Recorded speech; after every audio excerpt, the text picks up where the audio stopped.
He did that to me and I didn't like it. I did not tell him, yeah, she took my dress, she wore it, and she did not return. I really don't like it. But I can't tell her, because if I tell her, she will feel bad. That is a boundary that one is not willing to communicate. Someone is feeling that someone has crossed their boundary and they're not willing to communicate it. Hey, and welcome to my YouTube channel. My name is Rosemary Ngoge, your sister in growth. Today we are going to grow as far as boundaries are concerned. What is a boundary? I'm going to give us the most lay explanation of a boundary you will ever find. Every one of us lives somewhere, and wherever you live, there is a fence. Even if you don't live in a place where there is a fence, you have a house. That house has 4 walls, the exact outside walls. That is exactly what a boundary is. That is the most basic explanation you'll ever have of a boundary. That fence. Now, you cannot go entering people's homes, can you? Entering people's compounds and getting out. Crossing that boundary every other day. You cannot. You have to either seek and you have to enter through the right channel or through the right place, through the gate. If you enter from the window or from the fences, you're a thief. You're a trespasser and you will be handled as a thief. In my community, we say, if you go in away from the gate, you're a thief. So people are going to handle you as what? As the thief. And today I want to talk about our personal boundaries. Who is Rosemary? Does Rosemary know what her boundaries are? When I ask if I know what my boundaries are, I'm trying to ask, do I know where people cannot go past? If you're my friend, do I even state where you cannot go past? As in, are there things I cannot allow you to do to me? Are there places I cannot go because that is outside of my boundary? Are there even foods I cannot eat because I don't like? That is a boundary. And when you force me to eat it, and I eat it, I'm just pleasing you, but I'm unhappy. So I'm allowing you to cross my boundary. Now, today I want to talk about a few steps that we need to take as far to have people respecting our boundaries. Step number 1, I like to say, is knowing your boundary. Knowing what you can do and what you cannot do. Knowing where you can go and where you cannot go. And this has to be communicated or should be communicated. So once you have known, me, I don't like this, I don't like this, I don't like this, you have an idea. Is it in marriage? What is it that you do not like? Are you a person who does not like it when your spouse is holding your phone? That is knowing. Are you a person who does not like it when guests come into your home unannounced? Yeah, I just knock your door. Hi, I just passed by and I thought I should take tea. Are you the kind of person who does not like people spending their night in your home unless planned for 6 months? Do you know? The first step to having people respect your boundaries is knowing them. You must know the boundaries that you're supposed to, that you have. You must know, and this one takes a lot of soul searching and self-awareness. Where someone does something to you and you're able to notice, I do not like this. And because I do not like this, I'm going to communicate it.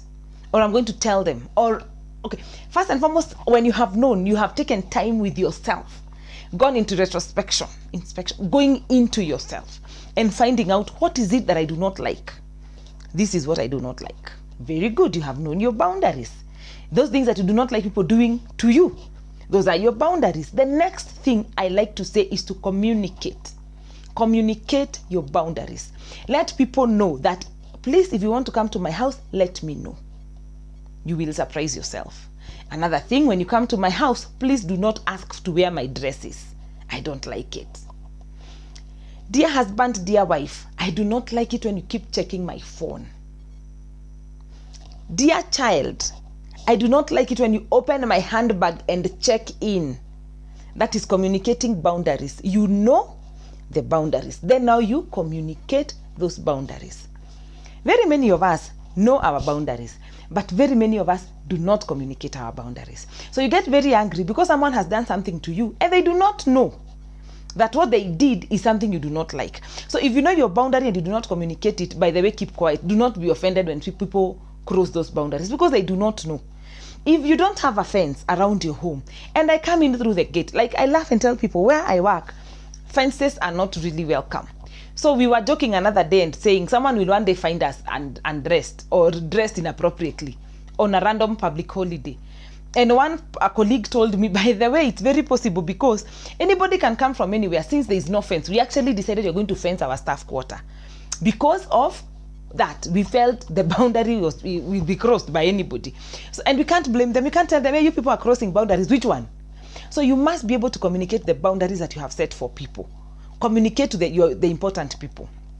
That is step number 2. Know the boundaries, then communicate the boundaries. Now, once you have communicated the boundaries, what is going to happen? Because probably for many of us, we have lived for very many years without explaining these boundaries, without knowing these boundaries, without communicating them. People have really been stepping on us. Or maybe you're just starting to discover what you do not like. Like, there's something I do not like. Let me tell you something I don't like. I don't like it when you're not communicating clearly.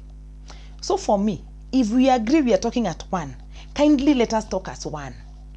If you're not able to talk to me at 1, call me at 5 and let me know, I'm so sorry, I was not able to communicate to you. And it's not that I'm really desperate for the apology, but I find it rude that you did not call at 1. So when you're calling at 5, I will imagine you're calling me at 5 to let me know that something happened and you did not call at 1. So now you're either calling or even apologizing and telling me we are not able to talk. I'm a big person. I'm very, very big on communication. And I'm realizing people that are important or people that care about my relationship with them have learned that. In fact, I have a friend who I'm really appreciating. Every time he misses my call, he or she misses my call, he or she will communicate, he will call later. Hi, I missed your call. And I'll be like, yeah, I had called you. This is what I wanted. And this makes me feel very respected. So, but if you don't communicate, this person will not be doing any mistake. You have not told them. Now, people are not going to be happy when you start communicating, when you communicate the boundaries. They're going to wonder, why now? Why can't I go on a Wednesday when I want to? Why can't I just show up on Friday morning? You know, they will be having a problem with communicating that particular boundary. I mean, with taking the boundary. Now, what I tell people, you communicate, people, of course, are going to start crossing that boundary. Now, you give people, of course, a chance to make mistakes because human is to error. You can't assume that humans will not make mistakes. Now, when you have made that communication, you've already told them, do not do this, and when you do this, I'm not happy. When they cross the boundary the first time, tell them, you have crossed a boundary, remind them. You have crossed a boundary and I do not appreciate. Now, kindly, do not cross again. And if you cross, there will be consequences. Know your boundary, communicate the boundary, allow for error. Yes, allow for error. Don't be perfect. We do not have those people. They don't exist, by the way. Even you imagine you're not. So don't allow for error. When you're done allowing for error, now let them know there will be consequences of crossing the boundary. What are some of the consequences of crossing the boundary? It is you that knows what exactly will be the consequence. One consequence that I give to people, especially non-communicators. If you had agreed to go somewhere at 12 and you do not communicate that you're getting late, I will be there at 12:30. I will wait for you. If I wait for you until 30 minutes later, I will go back. Whoever you are, I will go back home. Or I will go back into my plan. By the way, I'm not doing very well there because I have seen people who have wasted 2 hours of my time. I will go back to what I was doing. So assuming, let me give an example of something that happened recently. I was going to meet a friend of mine in town and we agreed we are meeting. And I called her when I was like 10 minutes into my journey. Hi, where are you? She told me, I am leaving where I'm leaving. Believe you me, 2 hours after I had arrived in town, that lady had not arrived. And I remember I told her, my dear, I do not like this. This is disrespecting me. And next time we are meeting, if you know you're not going to make it in good time, please let me know. Let me do so many other things because sometimes when you're waiting for someone, you're not able to do what you want. So I told her, let me do everything else. I remain with only one activity, waiting for you. Because you will be confused. You don't know what to do, where to go, how to go. Communicate it. Let this person know. This is what you're not going to allow. Know your boundaries. Communicate the boundaries. Communicate consequences of people who cross that boundary. Then live in peace. Live in peace, love people, and enjoy your life. Do not allow people to come into your space so much. Do not allow. Let people know where you start, where you end. And remember, if you expect people to respect your boundaries, also respect other people's boundaries. Do not be the person who tells people not to visit you impromptu, but you drop by people's houses anytime. That is becoming very disrespectful. Because if you want people to respect your boundaries, and I like to tell people, what I consider a boundary, I imagine it's a boundary on another person's life. In fact, I was having a conversation. I'm a storyteller. I was having a conversation this week, with a friend of mine, and I told her the reason why I had called you some time back is because da.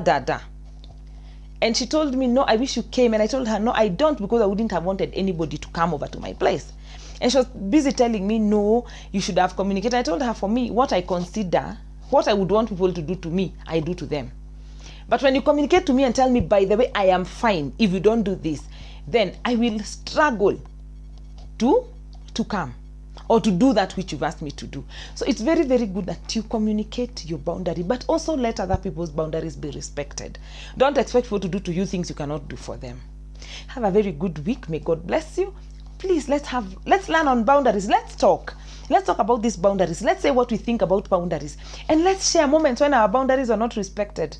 And maybe while at it, we can talk about times when we did not respect other people's boundaries, when we crossed a boundary, when we wore someone's shirt and they were not happy.